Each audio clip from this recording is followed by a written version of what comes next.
is the last bit. Right, you are, dear.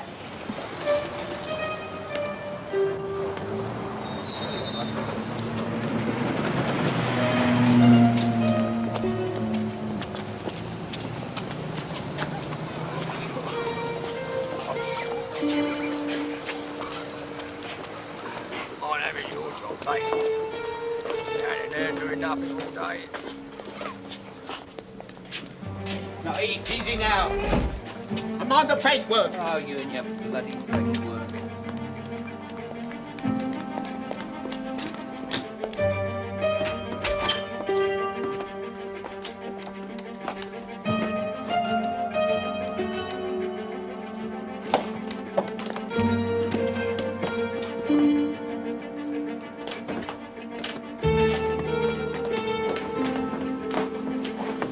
Leave it there, thank you. And could we have a signature, please? Certainly.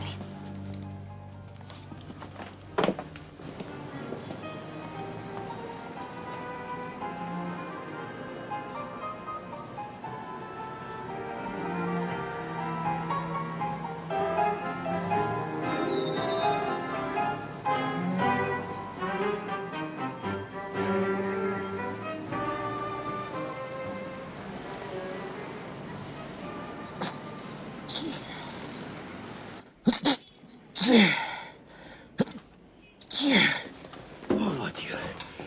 Ça suffit. Mr. Poirot, you've only done 7 minutes. You'll never cure your cold if you don't obey the instructions. I can't imagine a method so undignified can cure anything. And now also I have the backache. As the post come, Miss Lemon. Yes, and I'm afraid there was nothing for you. Oh. It's only been 3 weeks since your last case. 3 weeks is an eternity to a brain like mine.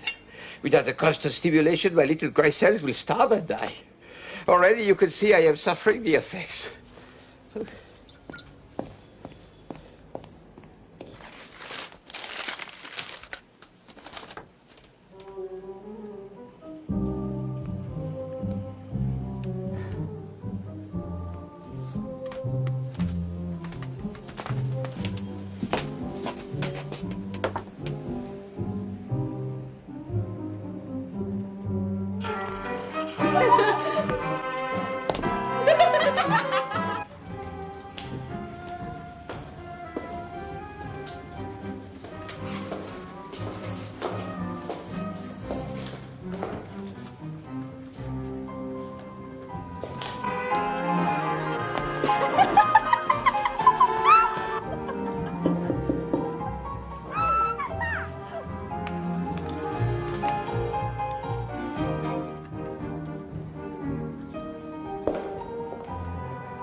Read it.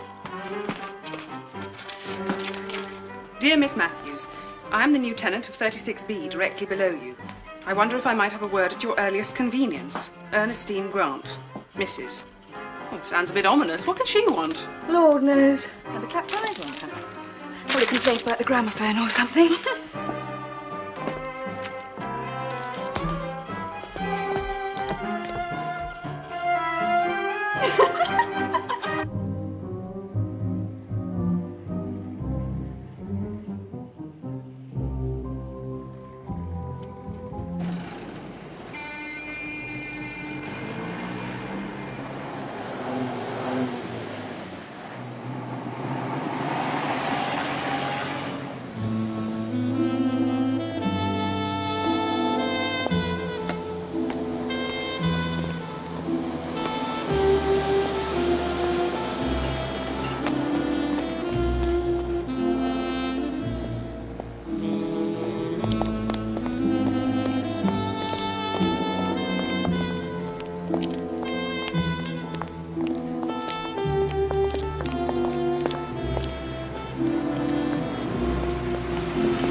How's the cold, old boy?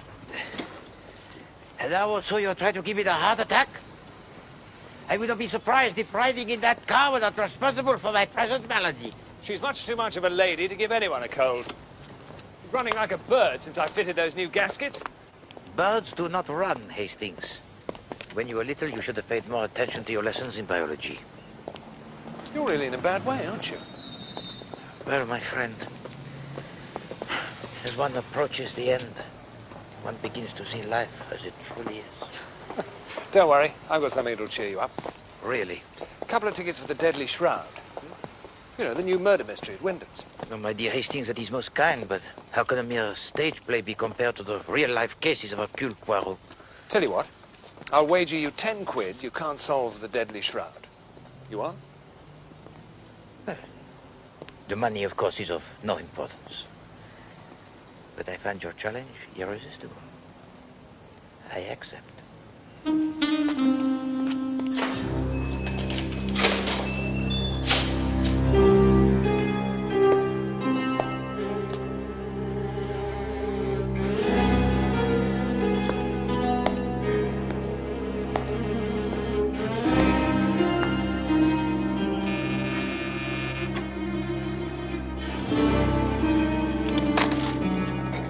it's you. You better come in.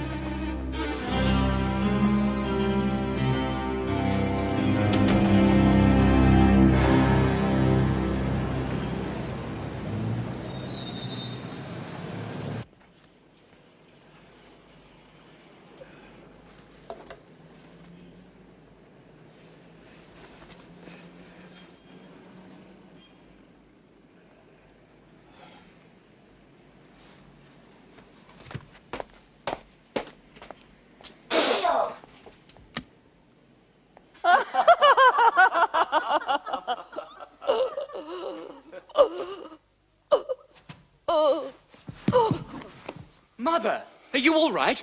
Oh, my God! Help her, someone! Lady Muriel.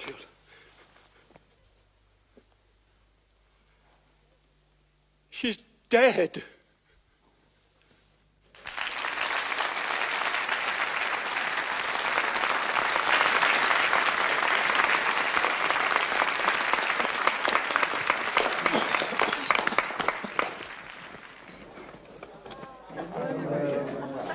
It was the sherry, of course. What was it? That killed Lady Muriel. The sherry. It was poisoned. Oh, do you think so? I think that Mrs. Sadler's looking pretty suspicious.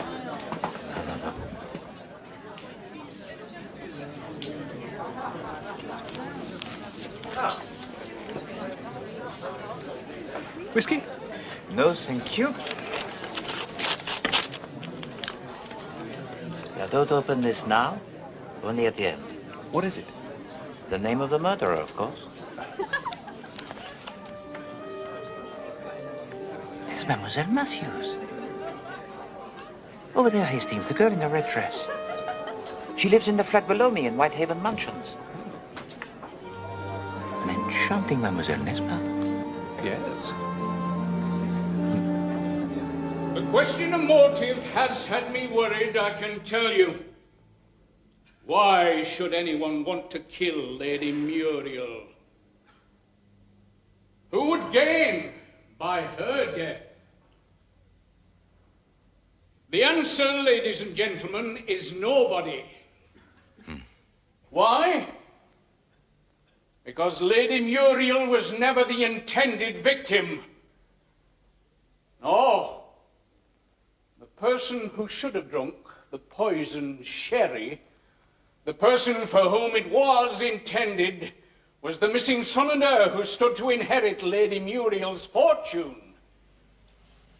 Major Sadler. Only one other person in this room knew of this well-kept secret and stood to gain from the Major's death. His wife. Am I not correct, Mrs. Sadler? Oh, but that's absurd. Oh, yes, the writer is an Mr. Sadler. imbecile. Your plan was clever. So clever that it almost had me fooled.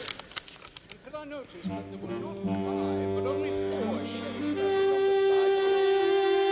What had happened to the missing glass?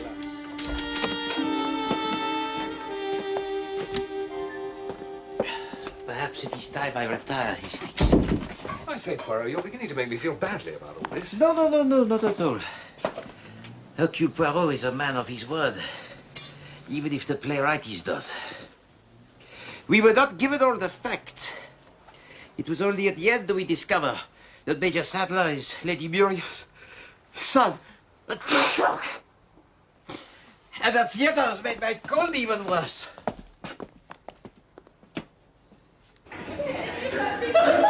Of course I did. I got it at the end of Act 1. Yeah, well, I bet you also did that right before I knew it was that Mrs. Sadler right from the beginning. Takes one to know one, I suppose. It was that dress she wore in the first act. I mean, it was so... Although I can't find my key. Perhaps you just forgot to bring it, darling. Of course I didn't. I'm not a complete nincompoop, Donovan. I always bring my key. Actually, I saw her put it in her bag before we left. There, you see?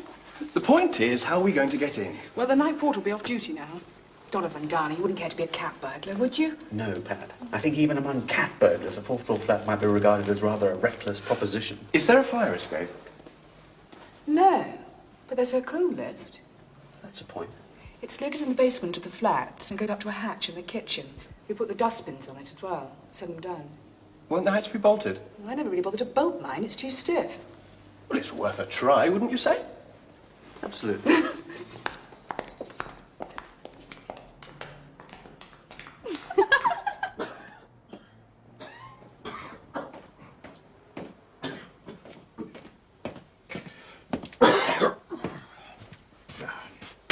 Really, my dear chap, it's not necessary. Only a bit of fun, you know. No. £10 we agreed. £10 it shall be.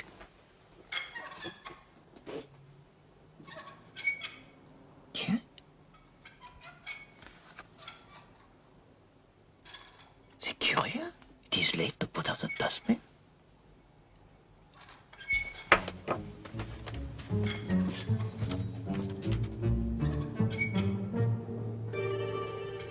Hastings, be so kind as to extinguish the light.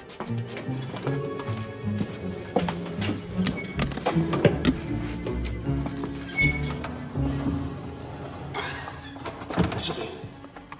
Are you sure? Of course I'm bloody sure.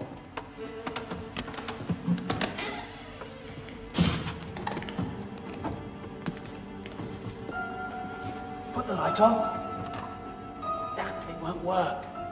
Try the sitting room. All right.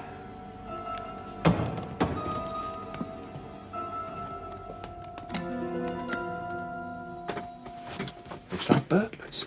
No, I do not think so. They are wearing the evening dress. Oh, Mama.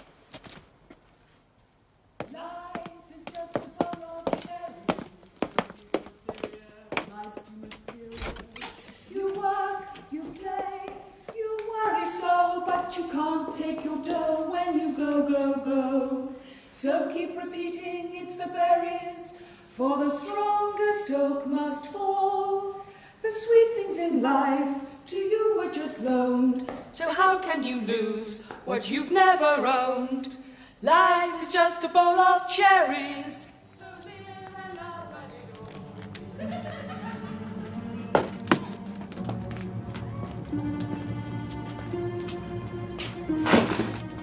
What on earth's Pat been up to? Everything's in the wrong bloody place. This isn't Pat's flat. Jeepers. Mrs. Ernestine Grant. Oh, Lord, we're in 36B, not 46B. I suggest we get out of here before she finds us.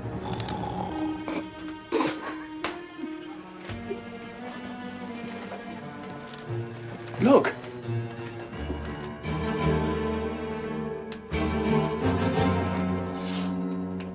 Good God.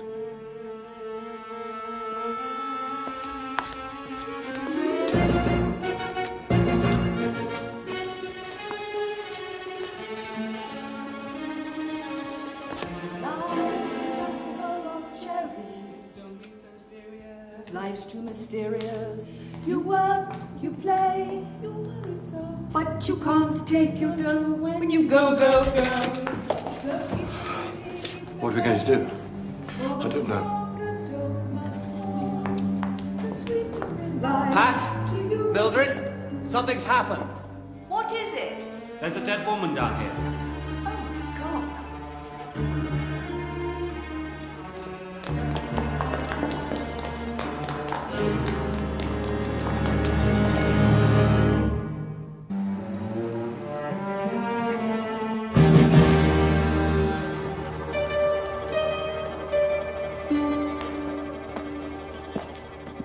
Jimmy? This is Jimmy Faulkner, Monsieur Poirot. Ah. Bonsoir, Monsieur Faulkner. Not the Monsieur Poirot. Well, yes, he lives in the flat above me. Gosh, I didn't know. This is an honor, sir. Thank you. You see, Hastings, I am still a force to be calculated. So, the doors were unbolted.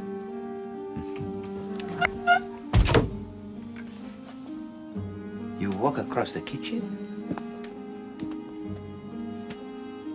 You say the light did not switch on. No, the bulb had gone or something.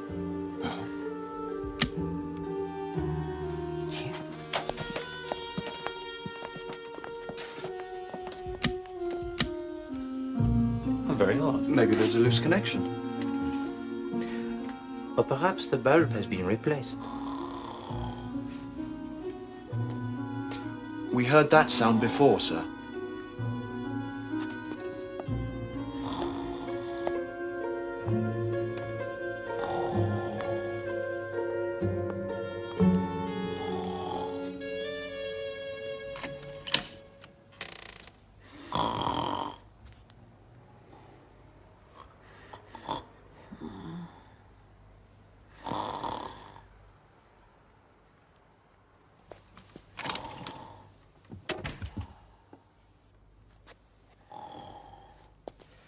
It is the domestic, the maid. We will let her sleep for the moment.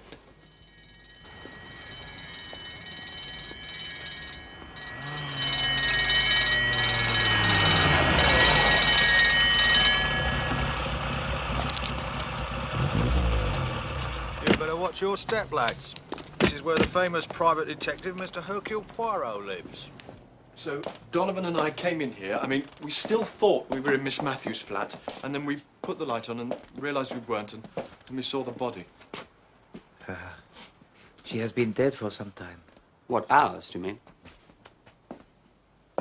What is that on your hand? What? Oh, what's that? My God, I think it's blood. Did you touch the body? No! So, the crime was committed at a table, and then the body was moved to the window.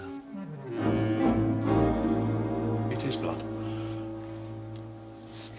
Hastings, be so kind as to go downstairs and ask Monsieur Dicker what time the last post was delivered this evening.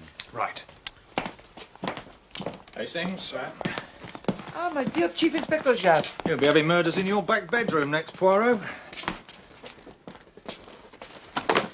Right, who's the victim? Mrs. Ernestine Grant. Apparently she only moved into the flat today. And how was the body found? Well, I'm afraid that's rather a long story, Chief Inspector. It would be. I shall want statements from everybody.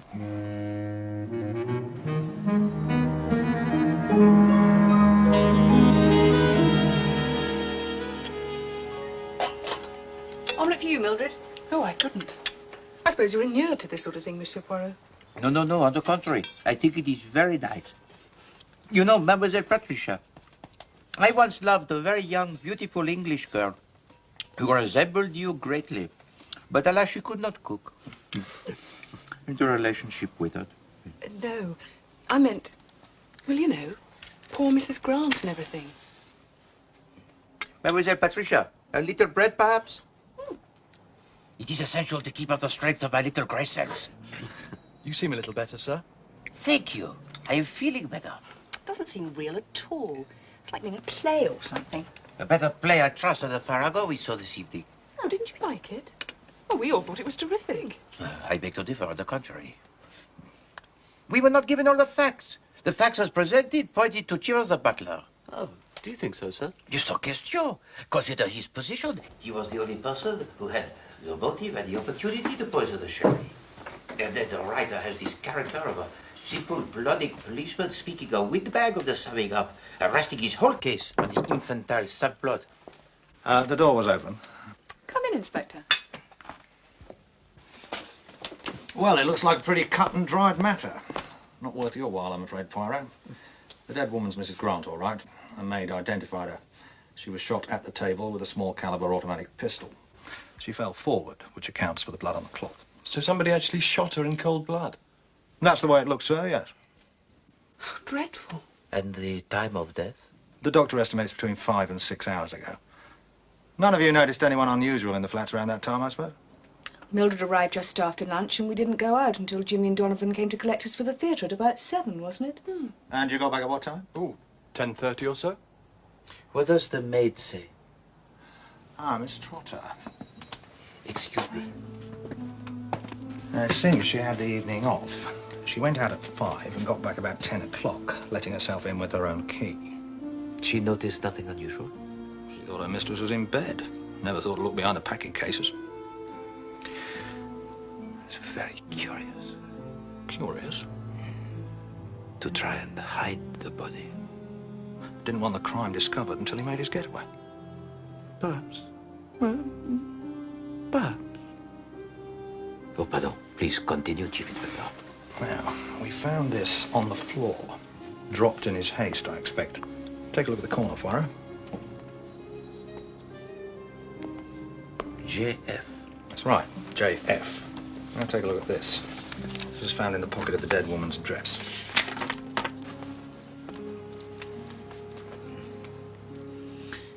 If it suits you, I will come this evening. Shall we say 6 o'clock? Fraser.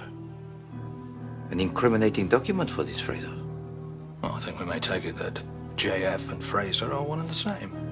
A John Fraser, perhaps. We'll get a line on him in due course. Chief Inspector, sir.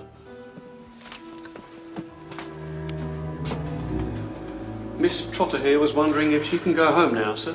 I'm going to stay at my sister's, if that's all right. I couldn't sleep here. Not tonight, I couldn't. Yes, that'll be all right for now. Oh, thank you, sir.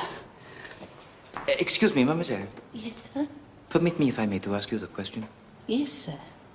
When you returned to the flat belonging to Mrs. Grant this evening, did you enter the sitting room? Oh, yes, sir. I collected the Evening Post on my way up, and I left the letters for Mrs. Grant on the sitting room table. And you noticed nothing strange in that room? No, sir, nothing. Thank you very much, mademoiselle. Thank you, sir. Good night. Ah, Poirot. Apparently the last post arrived at 9 o'clock this evening. Thank you, Hastings. And according to Dicker, nobody out of the ordinary came in and out of the building all night. Inspector, please. A little favor, if I may. Here we go. I would like to examine the flat belonging to Mrs. Grant. There's nothing there, Poirot. Well, I've put out a call for this John Fraser. We find him, that's the end of it. as you say. Well then. Oh, examine it as much as you like.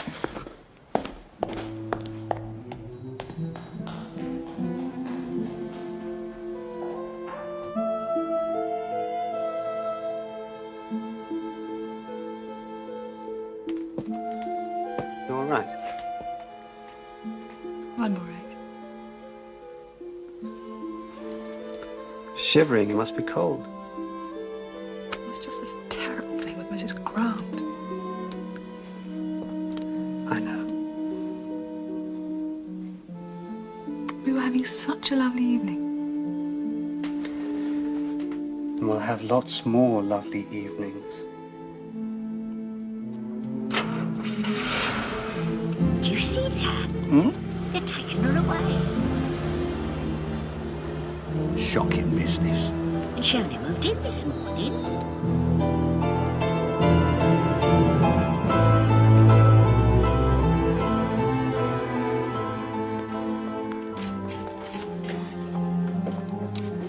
Let us, my friends, consider the facts. First, the letter, which was found at the scene of the crime with the name John Fraser written on the bottom. Then, the handkerchief with the monogram JF marked on one corner. So, it would appear, would it not, my friends, that this man, John Fraser, was careless, n'est-ce pas?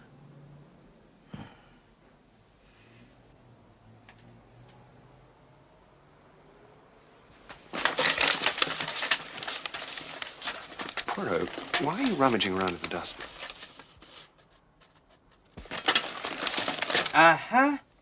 I thought so. Voila.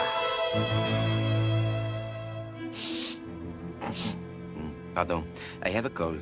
Would you be so kind, Monsieur Donovan? Thank you. No, que c'est dangereux. Why did he take off the lid? He's stupid. Oh. Jimmy, fetch some brandy, if you please. In the sitting room, I think. Hastings, the damp cloth.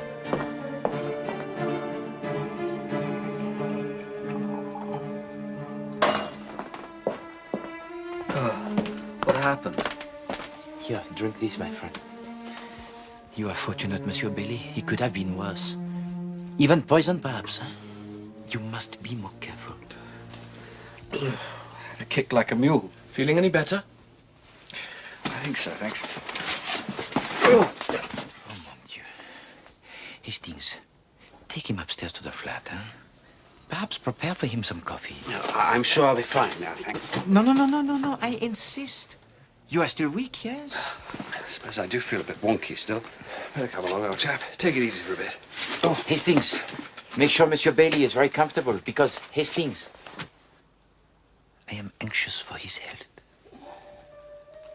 Right.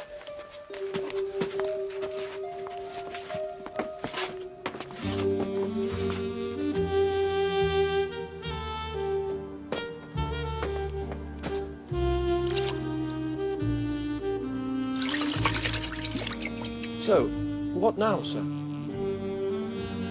Now, Jimmy? Nothing. The case is finished. Finished? Oh, yes, my friend. I now know everything.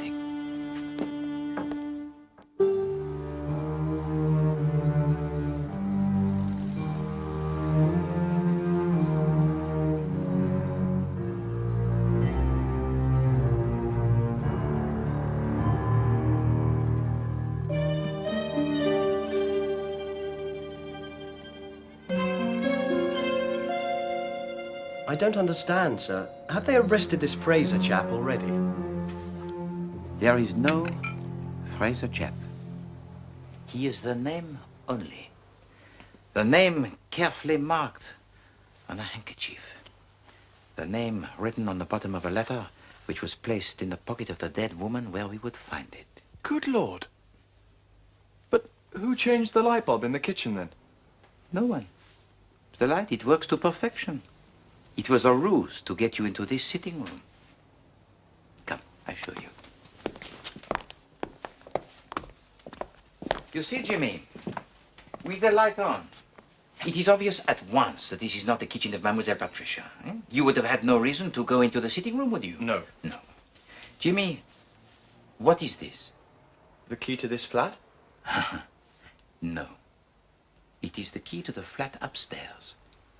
The key to Mademoiselle Patricia's flat. Monsieur Bailey stole this key, Jimmy, from her bag, and I presume sometime during the evening. Donovan stole it? Yes. What on earth for? To prevent you all from going into her flat when you came back from the theater. But why would he want... Oh, mon Dieu! To drive you into this flat instead. To drive you, my friend, into the service lift. But where did you find the key? Where I expected to find it. In the pocket of Monsieur Bailey. You see, Jimmy, I only pretended to find this bottle in the rubbish bin. I had it in my pocket all the time. But I hand it to Monsieur Bailey, he sniffs it, and pff. In this bottle is ethyl chloride, a most powerful instant anesthetic. So, for the few moments, Monsieur Bailey is unconscious. But it is time enough, while you are in this room, to fetch the brandy, for me to take the 2 items from Monsieur Bailey's pocket that I knew I would find there. Yes, no, patience, my friend, and you will learn everything. I ask myself, why hide the body behind the packing cases? To gain time? Yes. But for the very special reason. You see, Jimmy, earlier this evening, the murderer entered this flat in order to take something, huh? But that something was nowhere to be found. So it was necessary for him to return, but only after the last post was delivered. So he had to hide the body behind the curtain. Then Mademoiselle Trotter, the domestic, enters, sees nothing unusual, places the last post on the table, and retires to bed. And what's that letter then, sir? Oh, this letter, Jimmy. This was the second item I took from Monsieur Bailey's pocket. It was this letter that he was so desperate to find. Are you saying, then, that Donovan murdered Mrs. Grant? Exactly. But why? He didn't even know Mrs. Grant. Why should he want to kill her?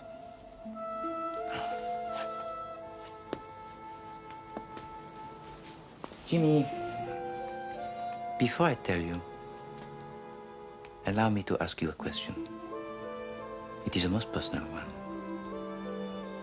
Are you in love with Mademoiselle Patricia? Oh, come on. Don't be shy. If I were your age, monsieur, without doubt, I too would be in love with her. Well, yes, as a matter of fact, I care for Pat damnably, but of course she's engaged to Donovan. Well, she will need you once this trouble is known. How do you mean? Once this case becomes public, Jimmy, it will be very difficult to keep her name out of it entirely. You see, Mademoiselle Patricia was the motive for the murder. Poirot! Vite! Warren! He's made a dash for it!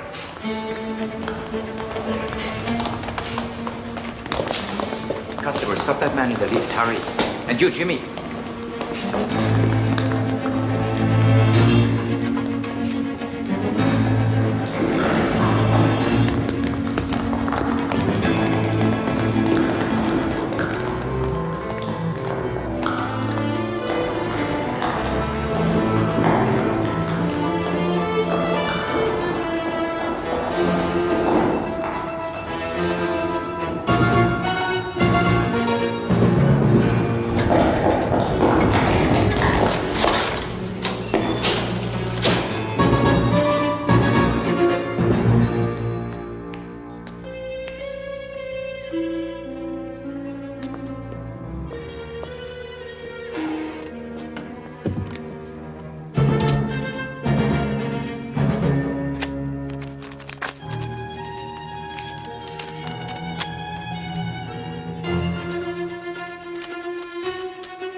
Well, there's not a sign of him out there, sir. That's dashed odd. He can't have got far. Ah, your friend is not a fool, Monsieur Faulkner. He presses the button inside the lift, but does not descend himself. Voila. Quick, the basement.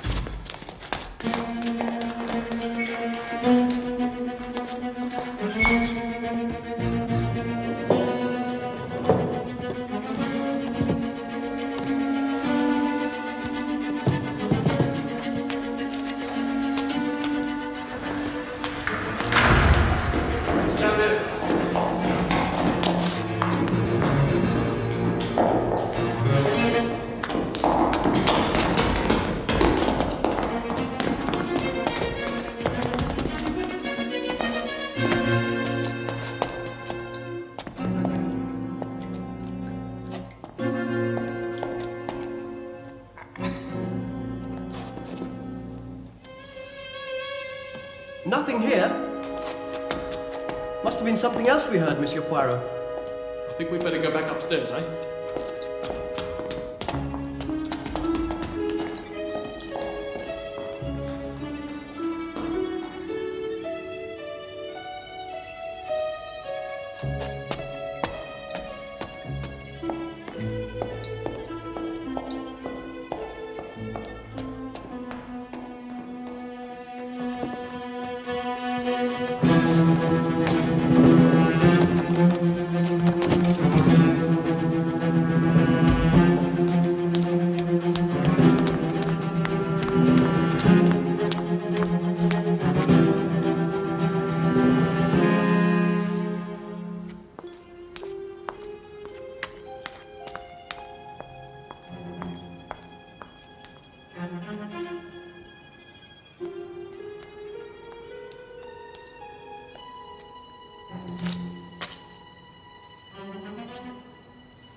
Nothing round the back, sir?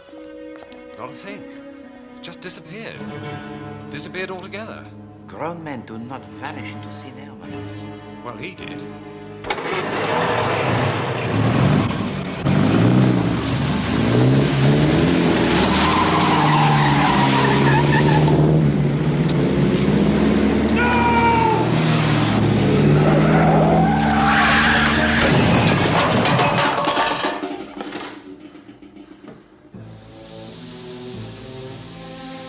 Oh my God, Donovan! Monsieur Bailey! Monsieur Bailey! I'd better call an ambulance, sir, I think. Is he badly hurt? Oh my God!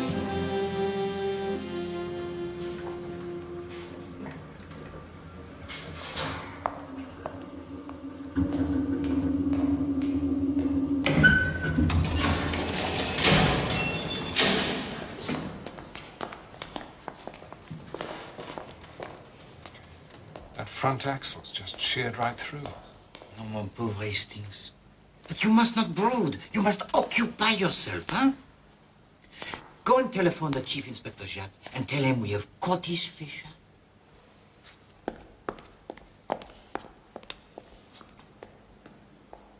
What's happened to Donovan?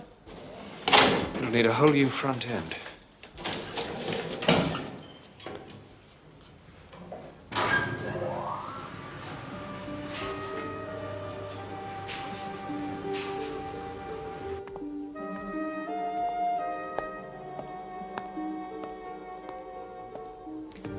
Monsieur Bailey, please give me the letter you have just taken from the table.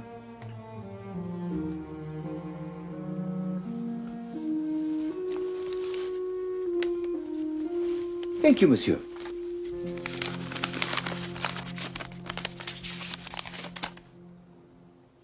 Jimmy, be so kind as to read us this letter written to Mrs. Grant. Well, it looks as if it comes from a solicitor's. Dear Madam, we return the document you forwarded to us. It is quite in order, and the fact of the marriage having taken place abroad does not invalidate it in any way. Yours truly, etc., etc. So, Jimmy, you ask why Mrs. Grant, huh? Eh bien, voilà. The marriage certificate between Donovan Grant and Ernestine Trapshaw, dated 1930. Who's Donovan Grant? He now calls himself Donovan Bailey.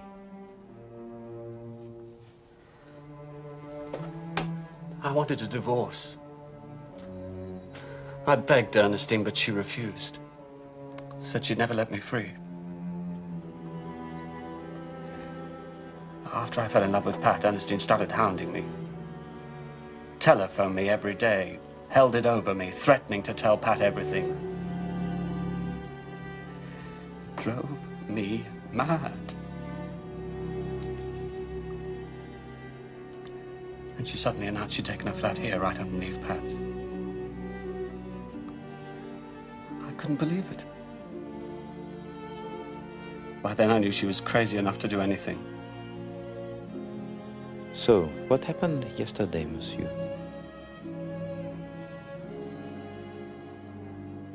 Ernestine called me in the afternoon.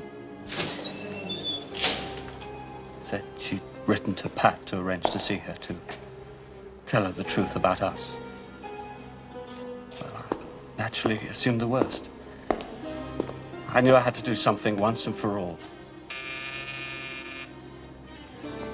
I called round to her flat around about 6. Oh, it's you. You'd better come in.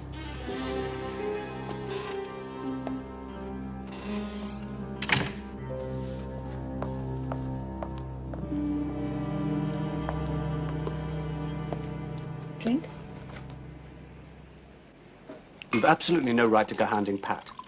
But I'm not hounding her, my darling. I'm simply telling her what a rotten bounder you are, promising to marry her when you're already married to me. We got married in Switzerland, Ernestine, if you remember. It doesn't count under British law. So you keep telling me. But I thought I'd test your little theory. So I sent my solicitor a copy of our marriage certificate. He's telephoned me to say it's completely valid. And he's written back to me to confirm it. Show me. I haven't received his letter yet. It'll arrive in the evening post, I expect. It's going to be quite a shock for poor Miss Matthews. I'm warning you, Ernestine. If you approach Pat, so help me God, I'll kill you, I swear it. Donovan. Don't make me laugh. Now run along and try and impress somebody else, will you? Poor Miss Matthews. You really have let her down, Donovan.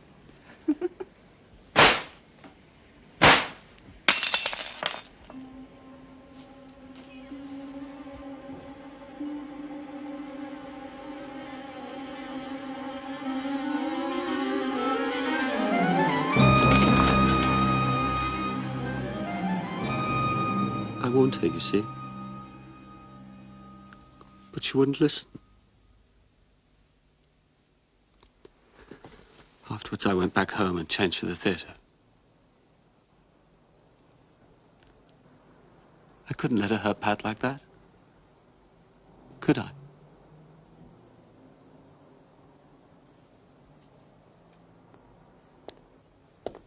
Ah, my dear Chief Inspector. Came as fast as I could, Poirot. No, my friend. You came just in time. The case is closed.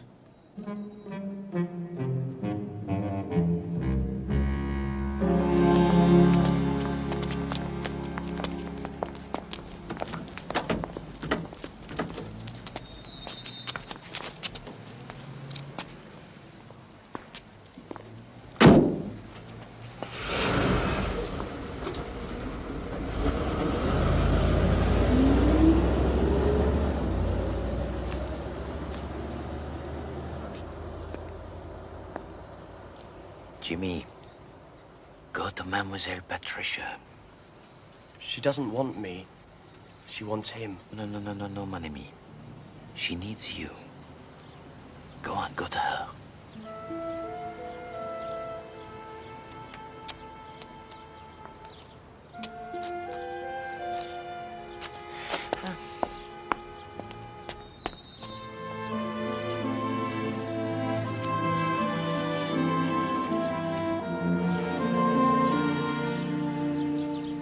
Hanging's too good for some people. Basically, what you've got here, Hastings, is some very expensive scrap metal. Hastings, my friend, Poirot is as magnanimous in defeat as he is modest in victory. Oh, yes. In view of the fact that you are going to need every penny you can get to restore this beautiful machine to health, I have decided to pay up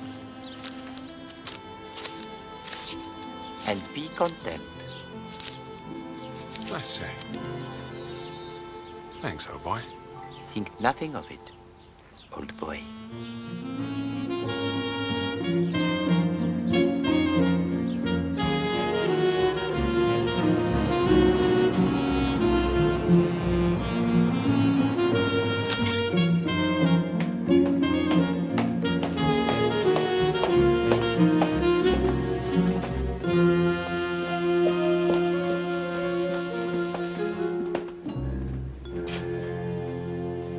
Good morning, Miss Lemon. Good morning, Mr. Poirot. And what a beautiful morning it is. Lovely. I hear you've been having all sorts of excitement here. No, it was nothing. A case like any other. I've got your Friar's balsam for you. My what? Your inhalant for your cold. Poirot does not have colds, Miss Lemon. It is well known that Poirot scorns all but the gravest afflictions. But yesterday you were... Miss Lemon, yesterday was yesterday. My tisane, if you please.